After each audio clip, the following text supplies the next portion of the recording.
শিখৰৰ ওপৰত শিখৰ বিৰিৰ ওপৰত বিৰি সিহঁতে মোক কিন্তু এটাও নিদিলে চব আনিছে কিন্তু সিহঁতে অকলে অকলে খাব মই কি খাব মন নাযায় নেকি কেলা এইটো আকৌ কি খুখুৱা এইটো ভিডিঅ' এণ্টাৰটেইনমেণ্ট পাব যোৱাৰ কাৰণে বনোৱা হৈছে তো কোনে যদি এই ভিডিঅ'টো চিৰিয়াছলি গাত পাতি ল কেলা কি করতে যাচ্ছে নামারবি মারামারি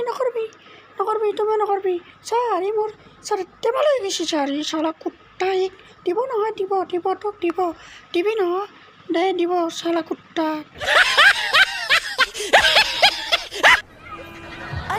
আরে ও চলি থাকালে এই ছেলেট কি কৈছে এইটো আৰু কি এইটো হ'ল একদম বেলেগ বস্তু এইটো হ'ল চিগৰৰ পিঠ Thank you for watching my video. So, if you like, comment, share, and subscribe. And if you channel নতুন কে আইছে তেন্তে please guys channel to subscribe কৰি ৰাখিবা guys please আৰু মই second channel এটা আছে description link তো দি আছে গৈ please সেইটো subscribe কৰি দিব please আৰু Instagram follow কৰি দিব description link তো দিয়া আছে